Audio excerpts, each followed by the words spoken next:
여러분, 가족을 위해 매일같이 수백 미터 땅속으로 들어가 석탄을 캐야 한다면 주저없이 광산에 들어가실 수 있으신가요? 최근에는 다큐멘터리를 통해서 광부가 얼마나 힘들고 위험한 직업인지를 쉽게 알 수 있습니다.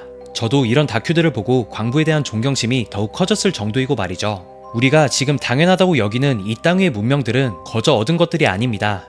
누군가는 그 뒤에서 묵묵히 지원을 해줬고 광부들 역시 마찬가지였는데요. 그들은 매일같이 빛 한 줄기도 들어오지 않는 지하로 내려가 탄가루가 날리는 갱도에서 하루 온종일을 보냅니다. 이 광부들 덕분에 한국의 집집마다 연탄불이 들어왔고 공장에선 쇳물이 끓었으며 이른바 한강의 기적이 가능했다고 해도 과언이 아닙니다. 오늘은 이 어두운 지하에서 삶을 바친 사람들, 바로 광부들에 대한 이야기입니다. 1960년대부터 80년대까지 대한민국이 가난을 떨쳐내고 산업국가로 도약하던 시기, 그 뿌리에는 석탄이라는 에너지원이 있었습니다. 당시에 강원도를 중심으로 수백 개의 광산이 있었고 전국에서 몰려든 노동자들은 이곳에서 먹고 자며 석탄을 캤습니다. 아시다시피 광산의 노동 강도와 위험성은 다른 곳보다도 훨씬 높습니다.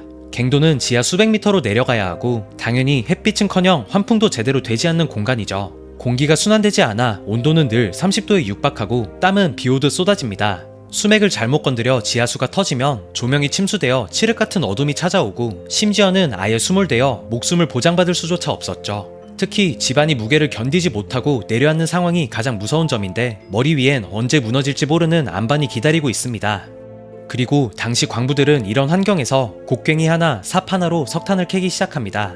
환기가 안 되는 갱도 안에는 석탄가루가 가득했고 광부들은 그 가루를 그대로 들이마시며 일해야 했죠. 하루 종일 수십 킬로짜리 석탄을 옮기다 보면 땀과 먼지로 온몸이 범벅이 됩니다. 얼굴은 누구인지 알아볼 수도 없는 수준이죠. 그래도 일을 마친 광부들은 갱도에서 나와 웃으며 삼겹살에 소주 한 잔을 기울이곤 했습니다. 오늘도 살아서 나왔다는 안도감, 그리고 가족을 먹여 살릴 수 있다는 자부심 때문이었겠죠.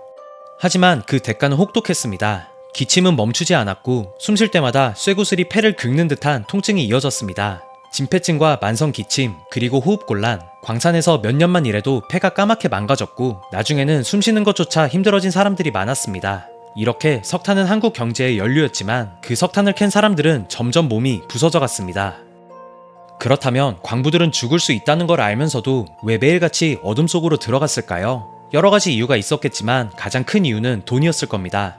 그 시절 한국은 아직 가난했습니다. 1960에서 70년대 농촌은 말 그대로 먹고 살기 어려웠고 농사를 열심히 지어도 대가족을 부양하기엔 역부족이었습니다. 청년들은 도시로 떠났고 남은 이들에겐 선택지가 많지 않았는데요. 그나마 안정적으로 현금을 벌 수 있는 직장이 바로 광산이었죠. 자료를 조사할 때 이 시기 광부들의 월급이 얼마인지는 정확히 나와 있진 않았지만 보통 신입 광부의 월급은 대기업 과장급과 비슷하거나 그 이상이었다고 나옵니다. 게다가 극한의 노동 강도와 사망사고의 위험이 있기 때문에 많은 보수를 줘야 광부의 숫자가 유지됐겠죠. 그래서 생계를 이어가야 하는 절박한 사람들은 갱도로 들어갔습니다. 군대를 전역한 후 바로 탄광으로 취직하는 경우도 많았고 도시에서 사업에 실패한 가장이 마지막 선택지로 다시 고향에 있는 탄광으로 돌아오는 경우도 있었죠.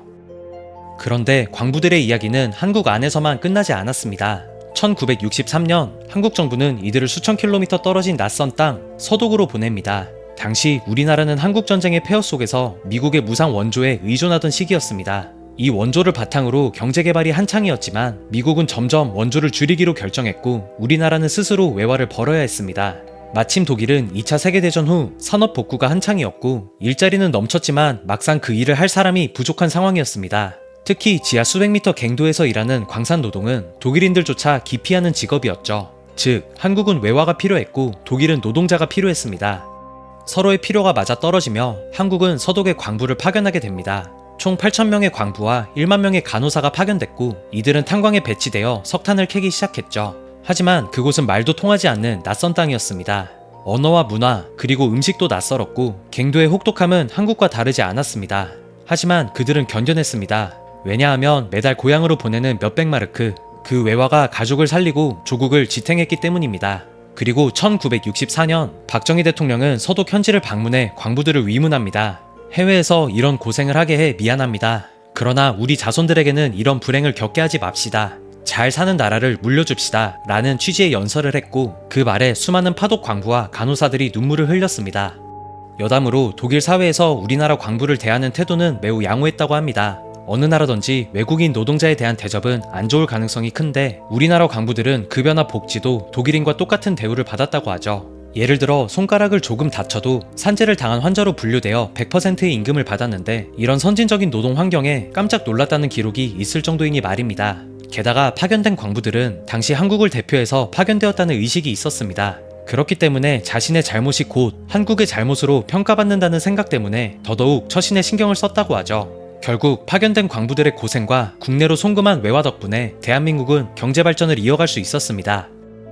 1960년대부터 80년대까지 한국은 그야말로 석탄의 시대였습니다. 집집마다 연탄 아궁이에 불을 지폈고 거리에선 연탄을 실은 리어카가 아침마다 골목을 돌았죠. 연탄은 가정의 난방이자 요리 수단이었고 공장에서는 석탄을 태워 쇳물을 만들고 전기를 돌렸습니다. 특히 포항제철이나 현대제철 같은 대형 제철소에선 석탄이 없으면 공장이 하루도 돌아갈 수 없었고 화력발전소 역시 석탄 없이는 전기를 생산할 수 없었습니다. 즉 석탄이 끊기면 공장이 멈췄고 공장이 멈추면 도시의 불빛도 꺼졌다는 얘기이죠. 이처럼 한국 산업화의 근간은 석탄이었고 그 석탄을 캐낸 건 다름 아닌 광부들이었습니다. 이들이 지하에서 캐올린 석탄은 대한민국 경제를 돌리는 연료였던 셈이죠. 하지만 1980년대 중반에 접어들면서 상황은 급변합니다.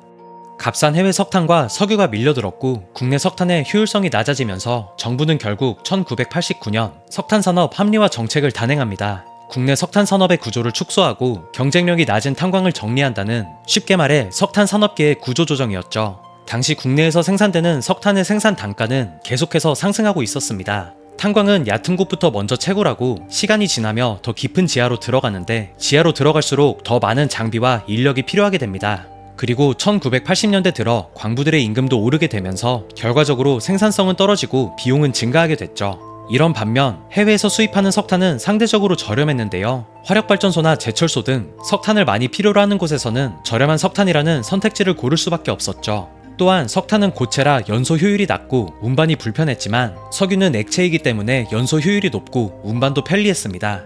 1970년대 석유 파동 이후 가격도 안정되면서 주요 에너지원은 석탄이 아니라 석유로 옮겨가게 됐죠.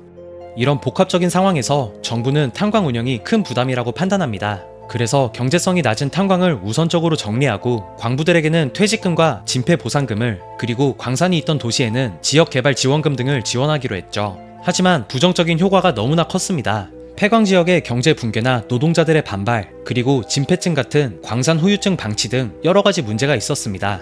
그 중에서도 가장 큰 비판은 사람에 대한 대책이 미비했다는 것이죠. 특히 수십 년 동안 한국의 산업화를 위해 몸 바친 광부들이 하루아침에 버려졌다는 점에서 국가가 사람을 버린 정책이라는 비판적 평가가 여전히 남아있습니다. 이렇게 광산은 점점 사라졌고 지금 마지막으로 남아있는 탄광은 강원도 삼척에 있는 도계 광업소인데 여기도 25년 6월 30일에 폐광이 예정되어 있다고 합니다. 그리고 대한석탄공사 역시 창사 75년 만에 역사 속으로 사라지게 되죠.